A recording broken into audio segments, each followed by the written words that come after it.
Welcome everyone to Simply Bitcoin. We break down the news from Twitter, the daily fail, meme review, software releases, hardware releases, and the websites by plebs. Joining us today, very special guest, we've got ODELL. He is the host of Rabbit Hole Recap and Citadel Dispatch and co-founder of Bitcoin TV. All right, we're diving into the numbers. Let's do it, people. Number time. Number Time is brought to you by Bitcoin 2022. It's going to be the largest Bitcoin conference ever, hosted in sunny Miami Beach, Florida. But you can take advantage of the link down below for 10% off your ticket to Bitcoin 2022. All right. At the time of this recording, the block height is 715,166. The Bitcoin price, 49,160. Chain rewrite day, 762. Total public Lightning capacity up from yesterday, 3,304.4. Moscow time 2034 and blocks to the halvening 124,834. The numbers. There There dude. you go. Okay, so it's the daily time to make the joke that now I feel weird telling because Matt called it out. The block height made an all-time high. But look, there. If we're looking at Hopium, there's some interesting activity going on the at least on the 30-minute chart. There's some interesting activity. There's up and to the right, and then flat. All right. Okay. So I'm gonna take Matt's advice because he told us before we started recording. He said to pull up the hash rate. He says that it made an all-time high. I think it almost did. But I think there's a lot to riff on, and I want to riff on it because we got to take advantage of our guests. We have the legendary Matt ODELL on. Anyways, let's check out the hash rate. Bitcoin hash rate, 186 exahashes, right? And this was the infamous China ban. We've been talking about it quite a bit, right? But I definitely want to get Matt's thoughts on this. Then, it got absolutely crushed. The price followed, and it recovered. Absolutely Insane. crazy. Absolutely crazy. So, Matt, I've been saying this a lot on the show. Feel free to correct me. I think that this stress test was on magnitudes, I would say a little bit less of the fork wars. I think a lot of people don't appreciate it as much because they use Bitcoin, but they don't appreciate the Bitcoin infrastructure as much. And they can't visualize tens of millions, if not hundreds of millions of dollars worth of ASICs relocating physical locations to other places without any centralized entity telling them to do that just by Bitcoin's incentives alone. Would that be correct to say that? Yeah, I mean, I think it rivals Bcash Segwit 2x, and with Bcash Segwit 2x. It was a different phenomenon because a lot of us saw the failure of Segwit 2x happening. We saw the failure of Bcash happening, but it wasn't until they wrote the open letter after they had that off by one error that it started to get priced in, and it got priced in relatively rapidly. If you remember in 2017, the failure of Segwit 2x, when it officially failed and they wrote their little form letter out and signed it, we had that insane price run up. We were sitting at 6K-ish, and then we went all the way to 20K in 30 days. And then, of course, we collapsed down to 3,500. But it got priced in very, very quickly. The difference here is it feels like this is this massive thing that happened, massive proof of the robustness of the Bitcoin network that is just not appreciated by anybody. It has not been priced in at all. I would say one thing, though, is I wouldn't be so quick to say so much of that hash relocated. Some of that hash just went underground in China. And it's not very clear. There's no easy way to verify. A lot of the hash did move because we've seen the operations in America firsthand that has happened. They've also moved to other locations. But a lot of that hash went underground. And the thought experiment I always like to go with is if the US government banned Bitcoin mining, would you ever say there's no Bitcoin mining in America after that ban happened? Of course there's still mining happening.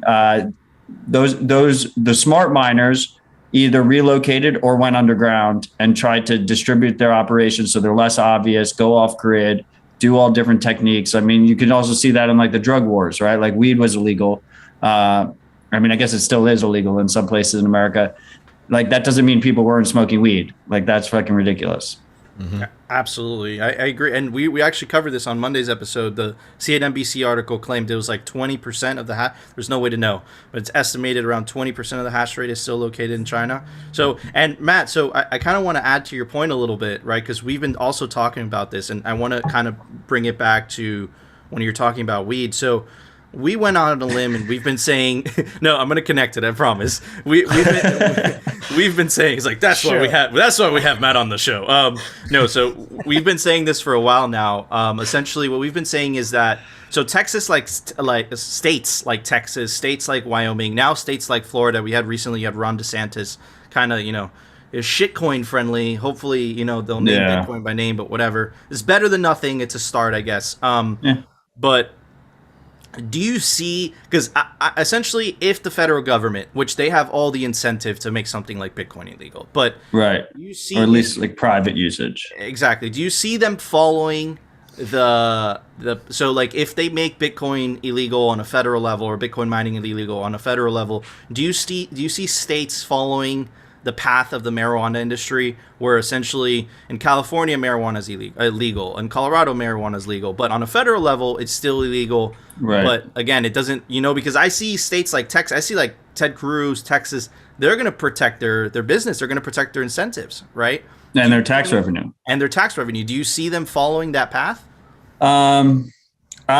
First of all, it's very important that when that hash drop happened, when we cut 50% of the hash off the network, you don't know where that hash is, right? So I was actually, and Rabbit Hole Recap is interesting in that regard, and your show as well. That Rabbit Hole Recap is a weekly show. We've been doing it for 3 years, right? So it's like this little time capsule. And if you go back to those Rabbit Hole Recaps, I was really concerned. And why was I concerned? I was concerned because 50% of the hash rate was not accounted for, right? So the bigger fear isn't necessarily doing a soft ban of mining and forcing miners to either go underground or relocate. The bigger fear is that they actually, a government goes and seizes the miners, takes them offline, starts building a competing chain with us, and starts attacking the network, right? Because until that hash comes back on, there's no way for us to verify that the hash isn't being held by a malicious actor that's trying to attack the network. So the fact that we dodged that bullet, like China really fucked up there. Like if they really wanted to go after the Bitcoin network, if they really wanted to take down the Bitcoin network, it should have been a seizure operation, and it should have been kind of close knit, hit the big targets and then have the rumor mill start instead of just doing a straight ban, basically give them a heads up, tell them to leave, tell them to go underground. The second thing is, so that would be the bigger fear with America, right? If we had the American government come in, and I don't think they really have the wherewithal to do that, but come in and the Chinese might, but the Americans don't come in and actually seize all the miners and stuff.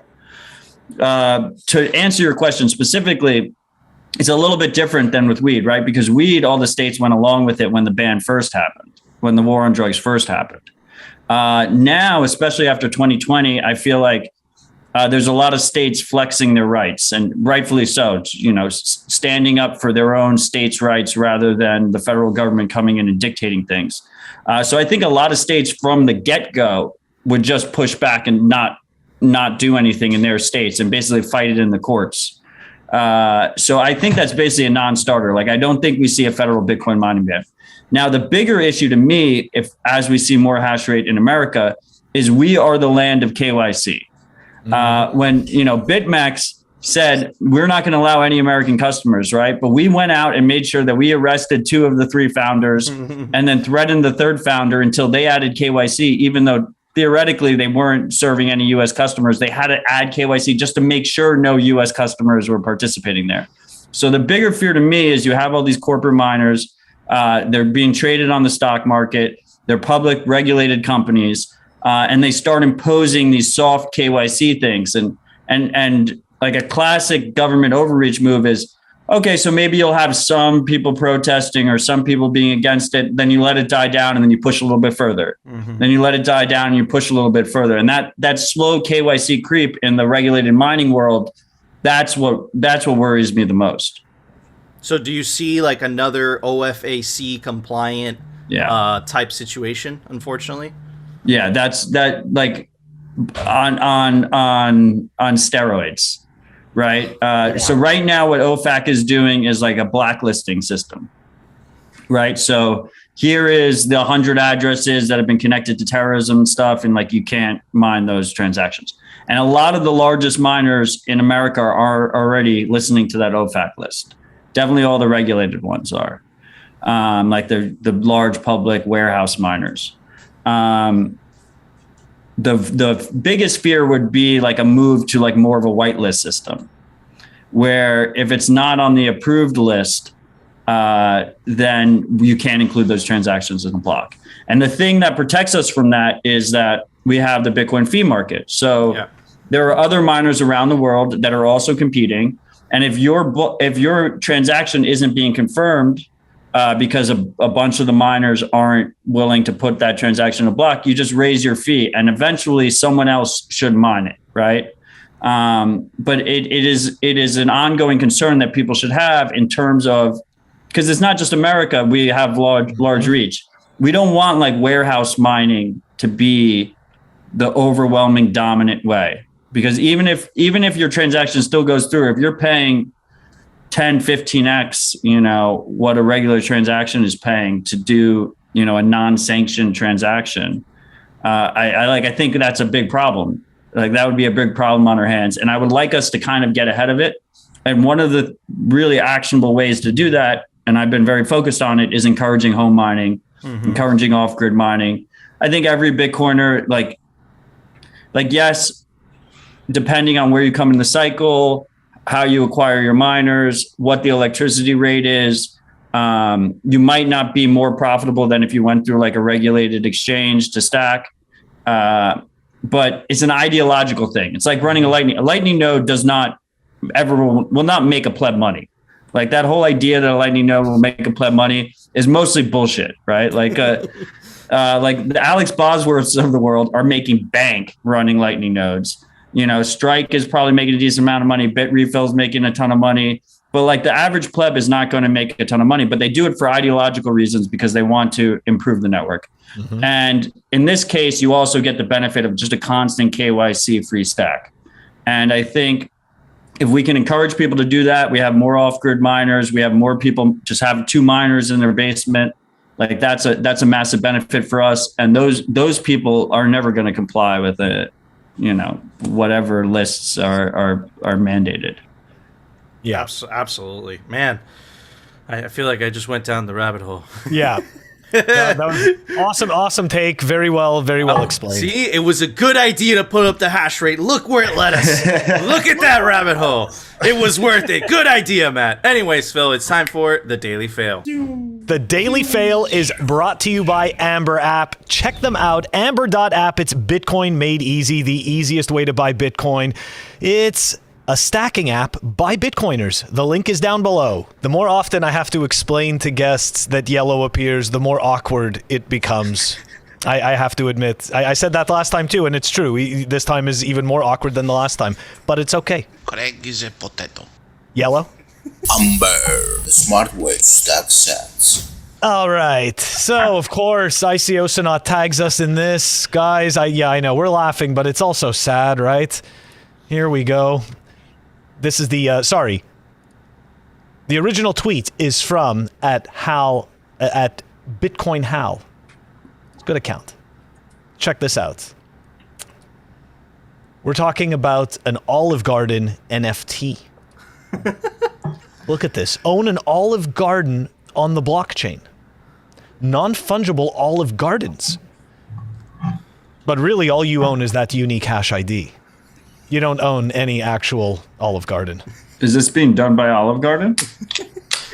I'd like to hope so. Oh, no. That's their second question.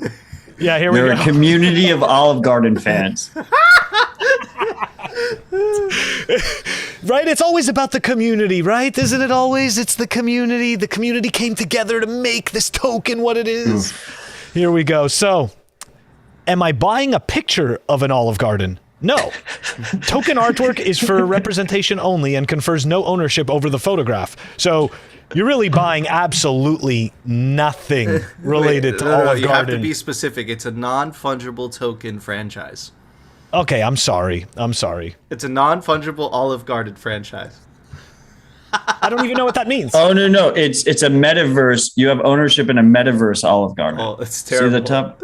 Yeah. Not a meat space Olive Garden, not a regular Olive Garden. So yeah, no. So this goes. See, so not even reading this, we already knew that you own nothing. Yeah, that's Not even. We're not sophisticated enough to understand, Phil. I mean, come on. We just don't get it. This is ridiculousness. But we're supposed to be excited about this, and I know we sound close-minded. Anyways, don't you care? Don't you like the free market? I love the free market. I think it's fantastic. It creates a crazy amount of entertainment. It creates so much material for us to go over and laugh at. And it's, I mean, don't get me wrong. I never thought I would see that, but dude, and at get amazed every day. At least 1 or 2 comments every day saying you guys are wrong about NFTs. I know we are. I just don't get it. And yes, I know we are totally wrong about the fact that you're buying a unique hash. You know, we're completely wrong about that. Even though we read it, then that's exactly what it is. You're paying for a unique hash. You have no ownership over the image. And we've shown time and time again that even the artist themselves is getting ripped off. So this is ridiculous. Like NFT, people that create NFTs are ripping off artists. We showed that yesterday. Anyways. Matt, any thoughts on this before we move into the actual What about I know what it's such a horrible it's frustrating talking about NFTs because there's just so many scams and pump and ups. But what about I have I'm whatabouting you. I have a signed Shaq basketball, right? And it has a certificate of authenticity with it. I would like to hold that certificate of authenticity on my cold card. I lose those certificate of authenticities all the time. Mm-hmm. So there's there's a minimal viable use case there, right? It's just not what the NFT marketplace is right now. Can't you just do that already on Bitcoin? I feel like you can. But that's what I'm saying. Yeah, I mean, on Bitcoin or whatever, counterparty, or depending on how people feel about liquid or something. But instead of that piece of paper, I just have the certificate of authenticity and I can just hold it digitally without that would be additional third party. Wouldn't that just be a PGP essentially? Really? Yeah, I mean, you could use PGP for it. You don't even need a blockchain. Yeah. But the thing is this, right? But I'd rather it as a PGP authenticity than 100%. But without the signed basketball, what is the point of the certificate? I don't know. What's the point of the certificate of authenticity to begin with? Is it just easier trade? It's this third party is saying that this is a legit basketball. Yeah, through a series of them looking at Shaq's signature and stuff like that. Don't get me wrong. Where they saw Shaq sign it.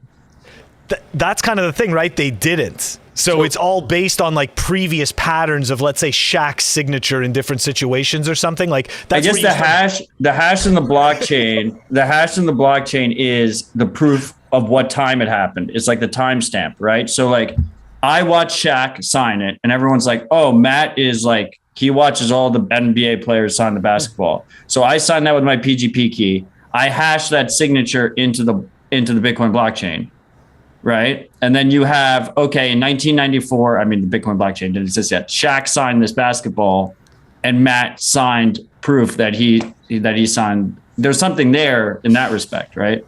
It's true, but I could still sell the basketball. And doesn't need its own token either. That's what I'm saying. It doesn't need the token. It doesn't need, pump and dumps or whatever.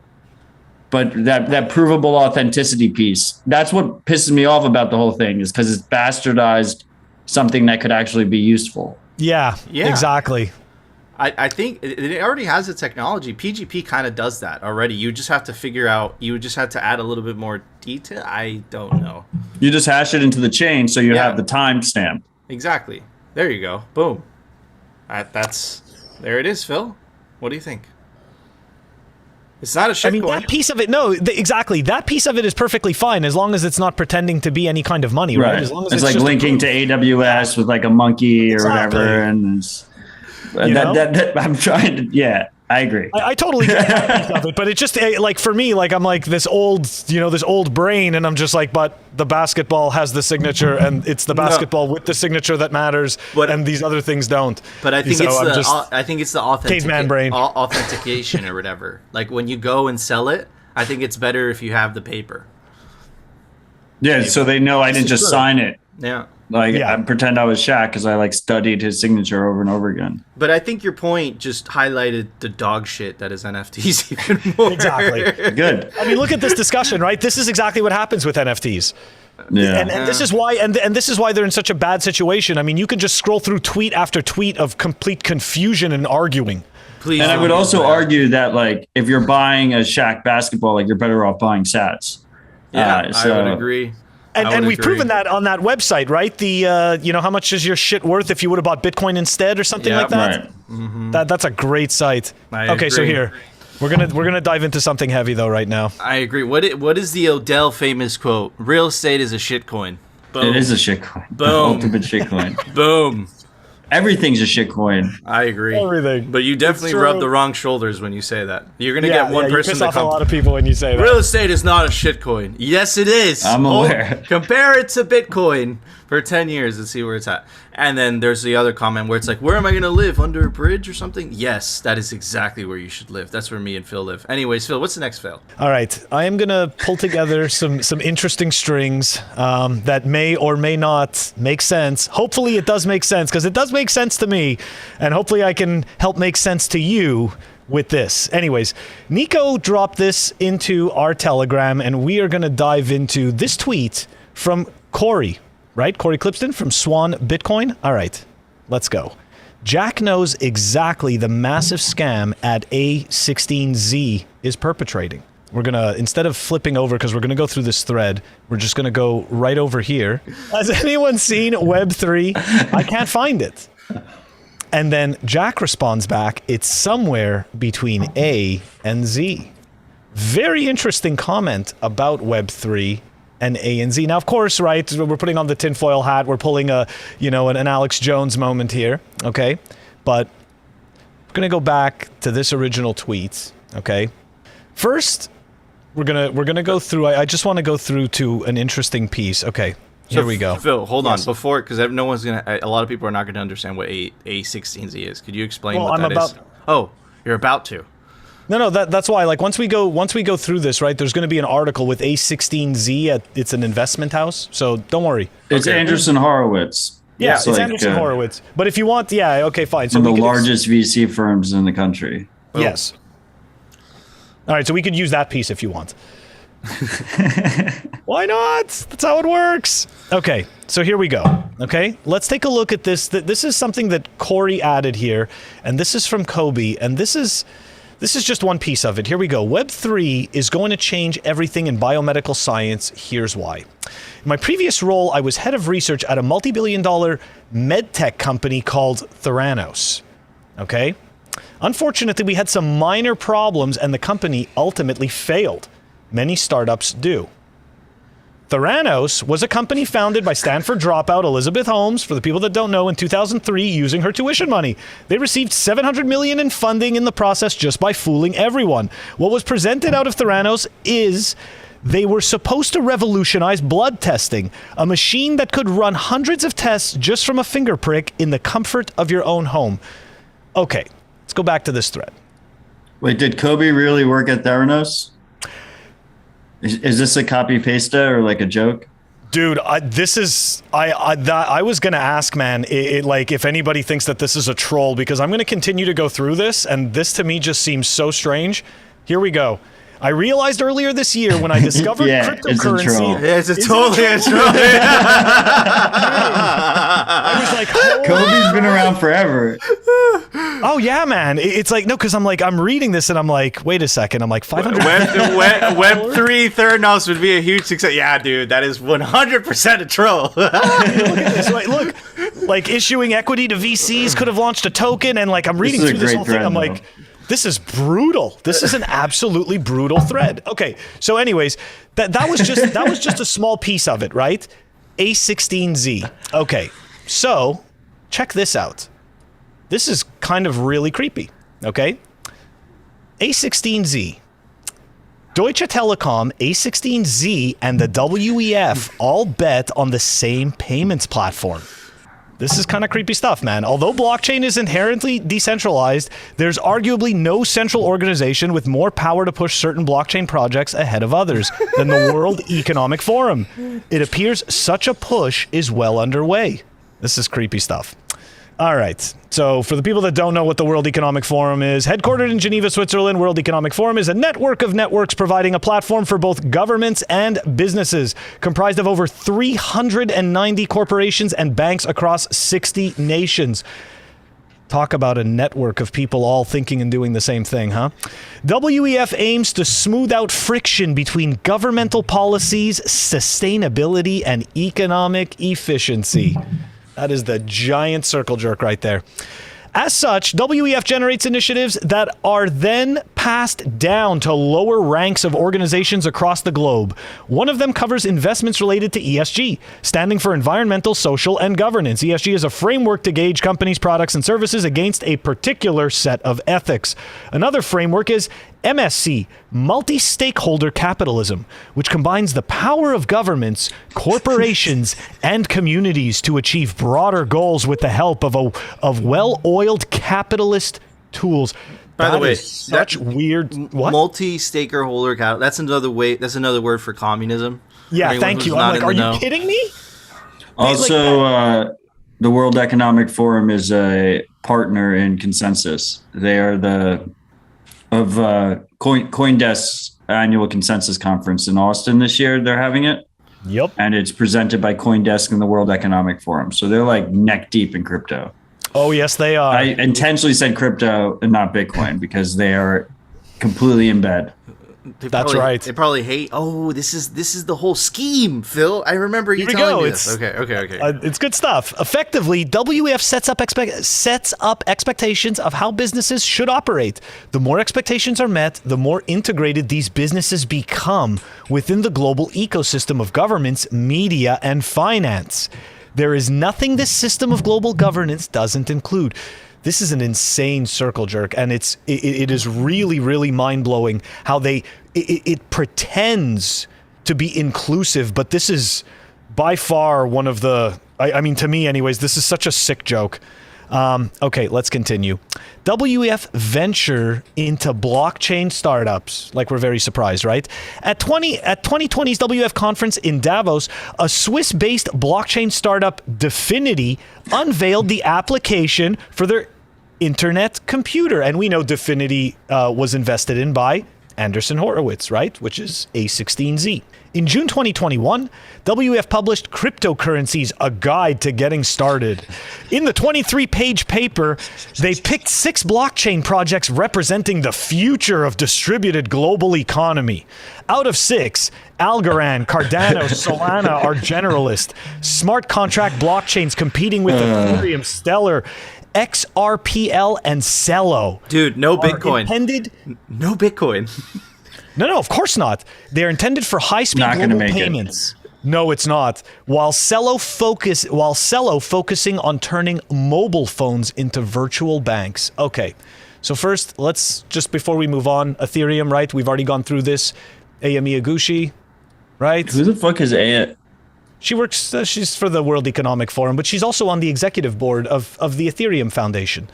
So Aya originally became fascinated in the blockchain space for its potential to impact financial inclusion in the emerging markets. 2013, she joined Kraken as managing director and has since worked to educate the public. Oh, there you go. Oh, yeah, man. Regulators on cryptocurrencies and blockchain innovation globally. Her passion for blockchain and for creating a lasting, sustainable social impact led her to join the Ethereum Foundation as executive director, where she leads the foundation's team and supports the Ethereum ecosystem through core development and research activities and educational efforts around the technology. In 2019, she was appointed to the World Economic Forum's Blockchain Global Council. Who else is on that Blockchain Global Council? Do we have a list? That is something that I have been digging through, and I have had a very difficult time finding an official list. That's some I feel like Kraken gets like a free pass a lot of the time. Yeah, they do, and I don't know why. Why do you think that is? Why do you think they get a free pass, Matt? Well, I give them more leeway because Jesse Powell, the founder and CEO of Kraken, is like really against government surveillance and talks about it. But I think most people give them a free pass because they have some Bitcoiners on the payroll, that some that we respect and some that we don't respect. But I guess different Bitcoiners respect the different Bitcoiners that are there, and people don't talk about it. Yeah. But meanwhile, they don't have Lightning. They just acquired like a staking provider today, Staked. They have like every shitcoin in the book. They like email you out with like promotions and explanations about how like the latest shitcoin is like the best thing ever. And then, I mean, I talk my book, but obviously they're a fully KYC exchange. Mm-hmm. Oh man. So Phil. Yeah, we're going here. Wrap up the. Oh yeah, no, we're not even. Yeah, no, we're not done yet because this Let's keep going. This is part of the crap. This is okay. So here we were talking about Cello. That was the last thing, right? This innovative cell What the fuck is Cello? blockchain use. It's well, here we go. Right? It's well, we're gonna look at their website in a second. One of the world's largest telecoms, Deutsche Telekom, joined Cello Alliance for Prosperity this April. As one would expect, Deutsche Bank, which is Deutsche Telekom's key financial advisor, is a WEF partner. So you know Cello's gonna get a pass, right? If you would assume WEF is in the mix there, you would be correct. Prolific venture cap firm Andreessen Horowitz, aka A16Z, is a heavy investor in both Cello and Coinbase. Connie Chan, partner at A16Z, is also young global leader at the World Economic Forum. Just last month, A16Z injected $20 million into Cello's Valora wallet. The digital asset space is full of I can't say that part. The digital asset space is full of uncertainties, but with organizations like the WEF, complete lunatics, Deutsche Telekom, and A16Z all looking in the same direction. Very interesting. The future looks bright, in some spots more than others. I'd say this is part of the stuff that's not bright. But anyways, let's continue. Let's go take a look at Cello. Okay, so here we go. I never heard of this. Yeah. Me neither. I literally just heard of it for this show. I started digging into this. I'm like, what the hell is this thing? So here we go. This is, what is this? Crypto made for mobile. Okay. Typical site. Nothing really too crazy. Let's meet the backers, right? Let's meet the backers. A16Z, Polychain Capital, That which one by hurts. the way, yeah. You're seeing what I'm seeing down here. Yeah. Coinbase and, I mean, Jack Dorsey.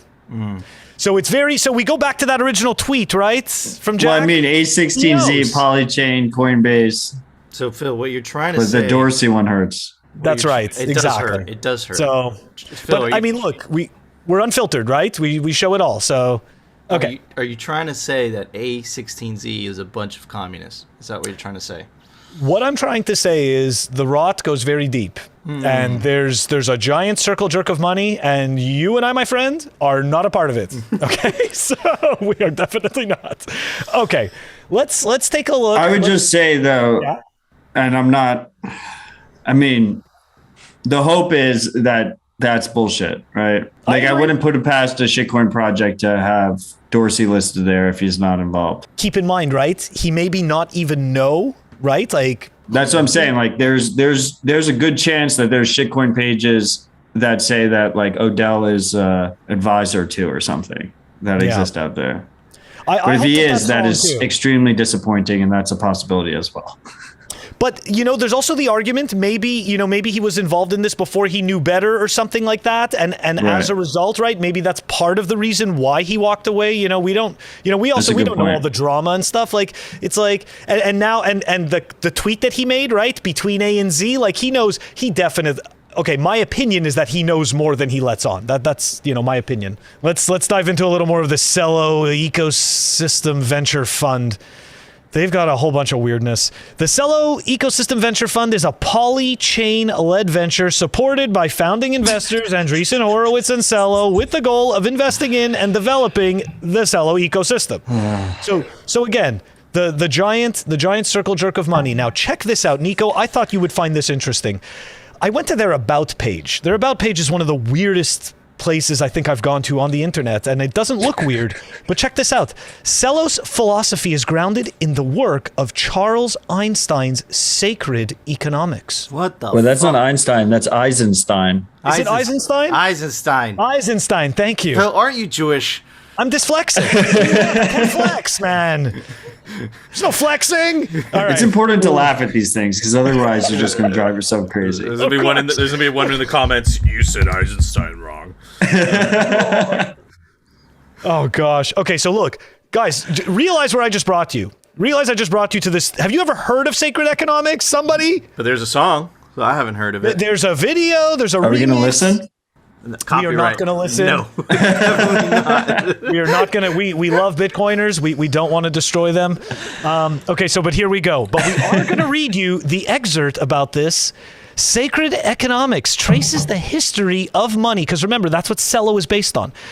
Traces the history of money from ancient gift economies to modern capitalism, revealing how the money system has contributed to alienation, competition, scarcity, destroyed community, and necessitated endless growth. Today, these trends have reached their extreme, but in the wake of their collapse, we may find great opportunity to transition to a more connected, ecological, and sustainable way of being. Communism. I'm sorry. I had a cough. Nico, we're not going to talk about all the money printing. We're not going to talk about all the incompetent central bankers around the world perpetrating this absolute nonsense everywhere we go. We're going to completely leave this out of it. The problem is all of these things, right? The competition, the scarcity. You know, we're going to fix all that. We're going to give it to everyone. Everyone's going to have an equal share, and everything's going to be kumbaya, because that's how it works. And this sacred economics is going to fix everything. Yeah, I mean, stakeholder capitalism, bullish. But man, these people are psychopaths, and they were just created by the fiat system, the Cantillon effect. Bitcoin fixes this, but I kind of want to pull back to something that we said off camera, Phil, where I don't think people understand how much 16Z is involved in every goddamn shitcoin, or the majority of shitcoins. A16Z probably funds them. Or they've probably it's all of them. It's A16Z, Polychain, Multicoin, Coinbase ish. A16Z is an investor in Coinbase. That's where they dump everything on retail. Coinbase has their own Coinbase Ventures that's heavily involved in everything. And then the last one is DCG, Digital Currency Group, who owns CoinDesk. Like literally, if you look at the list, it's just everyone. They're just in everything. So what you're trying to say, Matt, is that Coinbase is actively funding shitcoins and then dumping them on investors and then profiting from the dump. I mean, look, the best example of it, and like, don't buy Dogecoin, but the best example of it was the Dogecoin pump. Robinhood had it listed. Coinbase didn't have it listed. And why didn't Coinbase have it listed? Because it was a proof of work shitcoin that wasn't invested in by VCs. So when Dogecoin pumped, they had every other garbage shitcoin under the sun that A16Z invested in, but they didn't have Dogecoin on. And it took them like 4 months, 5 months. And then by that time, like it kind of had died down at that point, but that's why they didn't have it. And that's a perfect fucking example. That's fucking crazy, dude. So I you know, the more I think about it, it's Matt, like these people, again, not in a violent way or not whatever, okay? just specify. Please don't ban us, YouTube. Yeah, exactly. These people are all enemies of Bitcoin. All of them. Coinbase, A16Z, because their incentives are to sell more shitcoins, right? Yeah. I mean, their incentives are broken, right? Because they're stacking Bitcoin. They're stacking Bitcoin long term. They realize that they can dump this shit in the short term and stack more Bitcoin for it. Yep. So long term, their incentives are actually aligned with us, but short term, they're actively attacking us and building narratives to basically pump the individual projects. And every project, even if it doesn't explicitly say it, is basically saying this will outperform Bitcoin. Yep. I completely agree. Man, Phil, that was... Go ahead. Even the ones that are pretending to build on Bitcoin. Yep. Yeah, like stacks. who I'm at war with right now. So I got dragged into a thread today myself. Man, I'm so happy I took a break on Twitter. But anyways, Phil, it's time for the daily meme reviews. The meme review is brought to you by Citadel 21. It's the best Bitcoin cultural zine by plebs, for plebs, comics, stories, articles, and it's scarce. There's only 1,000 copies per made. Get your print of Citadel 21 today. All right, everybody. So check this out. It was tweeted by Jack. He said 100%, agreeing with the meme. It was stolen, allegedly, by... I don't know if it was intentional, but... by Levisio, right? And then the original meme, supposedly, it was by Bitcoin Leota, and it's Web3, Silicon Valley VCs, This is such a good meme. Retail. Yeah. If you want to see what communism looks like, this is exactly what it looks like. Anyways, moving on to the next one. By Big Sean Harris. Remember what's important. Web3, blockchain, metaverse, proof of stake, blah, blah, blah, blah. Awesome memes. Next one. It is by Barack Omamba. Anyways, blockchain is the tech. Bitcoin is merely the first manifestation. I've heard that so many times. Oh Okay, my anyway. gosh, so many times. This is by Naive Club. When you get a 3% That's so raise, good. but inflation is 5%, 6%. Remember in the beginning of the year, there is no inflation? Oh my God, that was bullshit. Okay. It's transitory. It is. It's fucking bullshit. Okay, anyways, do you think crypto is... Don't get me started, Matt. Do you think crypto is going to replace the dollar? Jack was on a roll last night. I don't know what happened. Yes, Bitcoin will. Dude Yes, was tell having us- fun. I know, He he was in was his place. He was going off. Okay, yes, tell us more about the stability of the US dollar. After this He blocked me for this, by the way. statist, absolute nonsense. The US dollar is backed by the full faith in credit. Bitcoin is backed by nothing by also haha. Currencies need to have stability and input. Bro, okay. A lot of words Come that I want on. to say. Anyways, Weak men It block. wasn't even rude. Here, this. the US dollar is backed by the governments. Absolutely hilarious. Okay, the last one. This was awesome. The original one was with Bitcoin is King, Bitcoin Magazine, right? And it has all the details. But I think Satoshi Hodl, He fixed it. he fixed it. It's fixed. Absolutely amazing memes. And because they're so amazing, I'm going to give it a Sharpie. What about you, Phil? All right, you know what? I told you that I was running out. I wasn't lying. All right, so I am going with this value pack of saw blades. That's right. Ooh, you don't even have a saw. I do have a saw, of course. Okay. But these are my value pack of blades for when the original blade breaks in 20 years from now from the 3 things I've sawed throughout my life. A value pack of blades. All right, Matt Odell. Do we rate all the memes together as one? Yeah, It's whatever not you want. individuals. It's whatever you want. It's whatever you want. We rate them all together. We got My two favorites were the one that Levezio stole, apparently. That one that Jack tweeted, I thought that was fucking fire, and the one with all the crossed out inflation things. And I raised them both a Mosey Lager. ooh. I've never tried a Mosey, but it sounds good. It sounds smooth. Excellent scores. Saw blades, a Mosey Lager, and a Sharpie. Very good scores. Anyways, guys, we want to know, do you agree with our Very good scores? scores. They are very good scores. They follow the rule book. We take our rating system very seriously. Super seriously. Anyways, guys, we want to know, do you agree with our scores? Do you disagree? Let us know down in the comment section. And subscribe to us on alternative video platforms. We say things that piss off a whole bunch of people. Check us out on rumble.com and our personal favorite, bitcointv.com. They don't censor there, obviously, because it's bitcointv.com. And of course, join our Telegram group. Link us to Bitcoin memes to review because of Bitcoin meme review, and we need memes to review. Anyways, Phil, it's time for the Daily News. The Daily News is brought to you by CryptoCloaks.com. They make the best 3D printed Bitcoin merch, like the El Salvador colored Bitcoin grenade unscrews you, put your open dime in there, or the 3D printed Bitcoin honey badger opens up, put your cold card in there.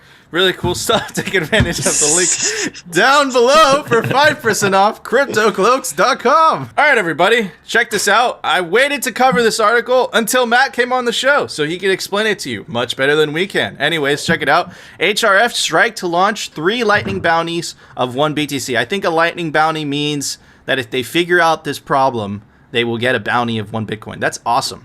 Okay, Yes. anyways.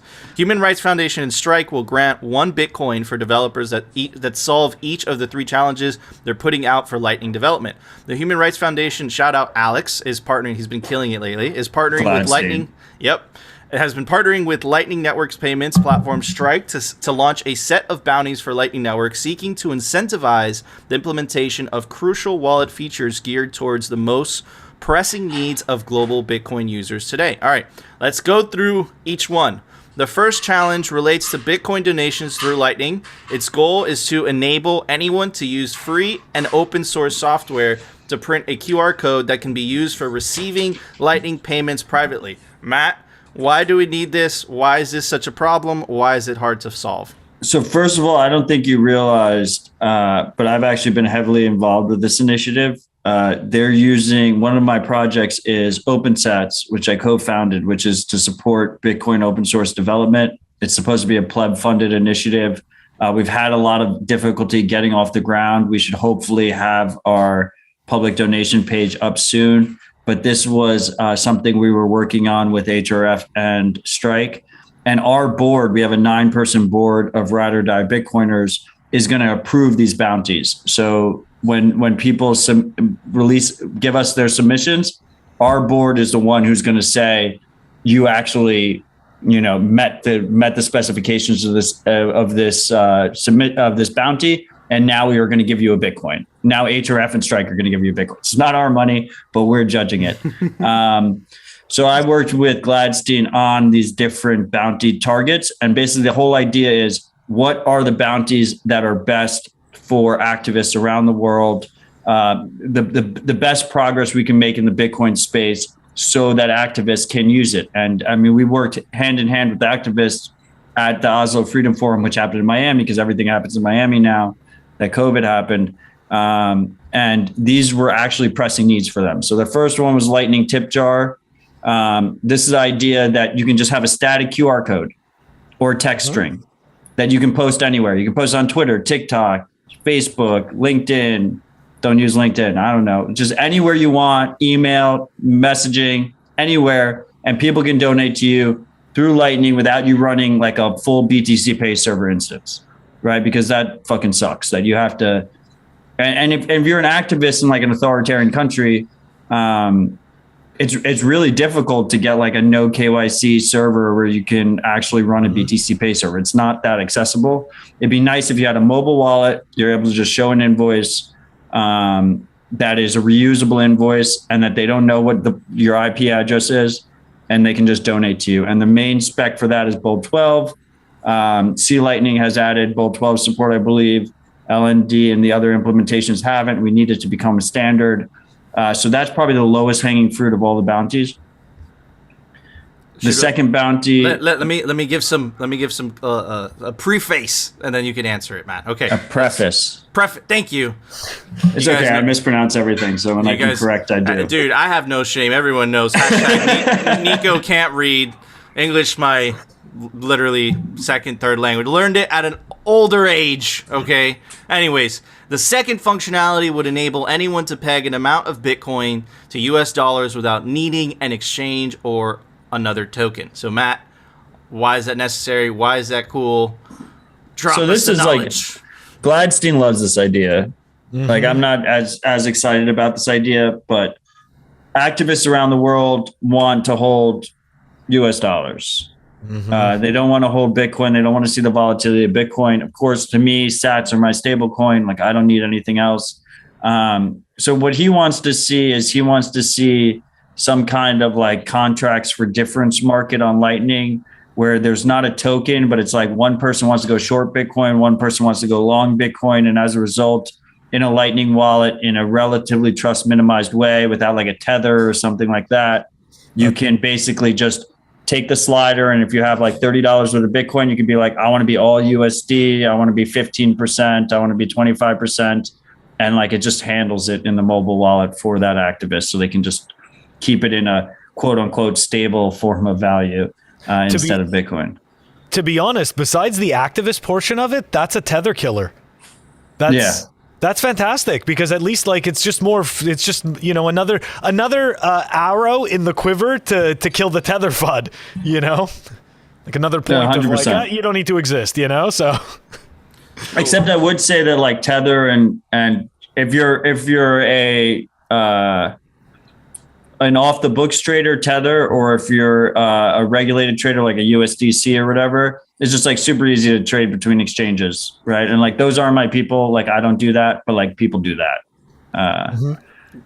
So I get it. So the use case. Okay, so challenge number 3, and we have Matt ODELL to explain it once again. Let me give a little bit of a preface. Oof.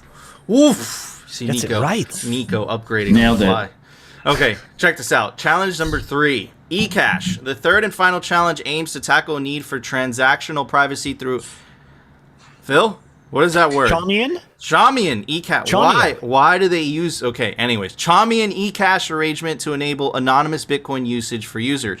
Human Rights Foundation will give a prize of 1 Bitcoin to a FOSS non-custodial wallet that gives their users the option to enter into a likely custodial arrangement where Bitcoin could be sent to other users of that wallet using Chaumian eCash, the statement said. The arrangement should be such that the wallet administrators cannot know the identity of their users, their balances, or transaction histories. One suspects this would be a federated system, but all submissions will be considered. All right, so Matt, why is this important? Why should people care? And why is it a challenge? So this is the hardest bounty to complete. There's a specific Bitcoin developer working on Eric Sirion. I had him on Citadel Dispatch, my show, and Stefan just had him on the Stefan Livera podcast. Blockstream is funding him right now. The reason they call it Chaumian is because it was created by David Chaum, the concept of Chaumian eCash. The biggest issue with it is the actual situation where you need to peg it out to $1 because Chaum originally created it with dollars in mind. So you had to have banks involved. But if you introduce Bitcoin, then all of a sudden you can make it more programmatic instead of like actually involving regulated fiat banks. This actual proposal in result, what would that look like? It would look like a custodial Lightning wallet, like a wallet of Satoshi. So super easy to use. Low fees, no channel management, right? These are all issues that people have with Lightning on mobile. What are the issues with wallet Satoshi? They're a centralized point of failure, so they can get hit by regulators and add KYC. They know your full transaction history. They know everything you're doing there. You have no privacy from wallet of Satoshi, and they can take all your money, right? So the Chaumian portion gives you privacy from the custodian. The federated idea, the federated concept, which is what Eric is working on, is this idea that instead of having one Chaumian server, you have basically a multi-sig server kind of setup where you need like 7 of 15 of the custodians to collude together to steal your money. So the custodians can't see your transactions. They can only steal your money if there are a bunch of them collude. And then because it's a Lightning wallet, it can interact with the greater Lightning network. So the end result ends up being a Lightning wallet on mobile that's easy to use with no channel management, that is extremely low fees, and so you have both a price incentive and an ease of use incentive to actually have a more private transaction than if you did like a naive Bitcoin transaction or if you did like a traditional Lightning transaction. So at scale, like that'd be like a really nice place for us to be in. And you kind of imagine that there'd be a bunch of different federations, a bunch of different wallets that are all competing with each other. So they're not all just in one, and they can all work. Any Lightning invoice can pay any Lightning invoice they can receive, they can send on the greater Lightning network. Awesome. So, Phil, go ahead. I was going to say that kind of sounds like some kind of, I guess you'd say the ground structure for an interesting banking layer on Bitcoin. Yeah. Because if I understood correctly, right, like the users don't need to know each other in any way, shape, or form. Correct. And part of it, and part of that is that it keeps everything separate. So as a result, we could feasibly see, I guess, these types of these types of solutions, not custodial solutions, but these types of solutions. It is custodial-ish. Oh, it's still custodial. It's a federated custodial model, right? Yeah. So like 7 of the 15 custodians would have to fuck you together. So it sounds, I mean, it does. It totally sounds like a base for like a base structure for a proper banking system built on Bitcoin. 100%. Like private banking on Bitcoin. with That's what I privacy understood. guarantees. The privacy key aspect is key here, and that's where the Charmin eCash comes in. So Matt, who could enter Beautiful. into these bounties? Could anyone participate? Anyone. Is it 1 Bitcoin per challenge? I'm assuming. Yes. Okay, There's awesome. 3 Bitcoin. Someone could win these 3. These funds are part of the Bitcoin race car that was in the Indy. So Strike raised all these donations. Remember, the QR code was on the car and stuff. Strike raised all those donations, and this is part of that. I think they still have more money that came in to give open source developers. And if no one claims this by the end of the year, it goes into HRF's general Bitcoin development fund, which they've been doing great work with, paying out grants to Bitcoin developers as well. So it won't go to waste. It's not like it's going to be a situation where like in 5 years someone claims this. At the end of next year, if it doesn't get claimed, they will be passed into the general fund. Awesome. So what do you think? So why are these such difficult challenges, and why haven't they been solved already? I'm asking, I could answer that, but I want you to answer it, man. I think all of these things are about like user access. Well, except for the stabilized. Okay, so 2 of the 3 are about user accessible privacy.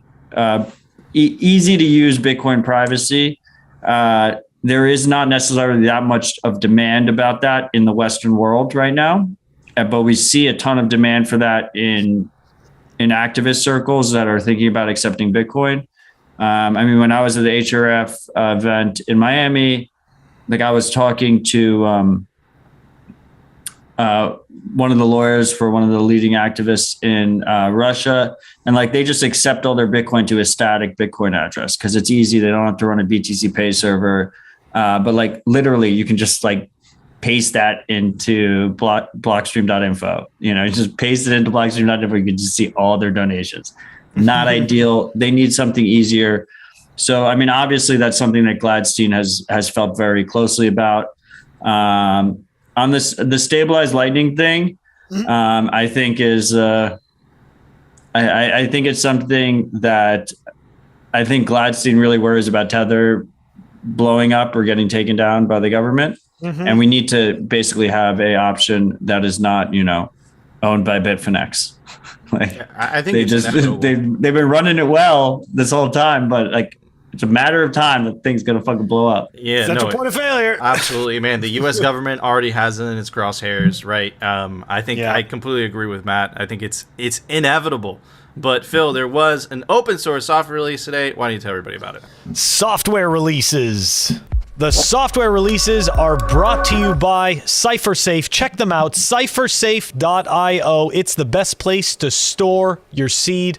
Got the cipher wheel right here. Pet proof, tamper proof, Nico proof, Phil proof, maybe even ODELL proof, but that might be going too far. Anyways, the link is down below in the show notes. All right, we've got Sparrow Wallet version 1.5.3 beta 1 that was released. Look, it's not just beta, it's beta 1. Anyways, that's down below in the show notes. All right, guys, you know the drill. We release episodes Monday through Saturday, unless we tell you that we're not releasing an episode. Anyways, check us out on our audio-only channels, right? We've got Apple Podcasts, we've got Spotify, Pocket Casts, Anchor. Check us out. Awesome. Thank you, Phil. All right, guys, that was our show. Before we go, I want to give a very special shout out to the legendary Matt ODELL. You can give him a follow. You probably already do so at ODELL on Twitter.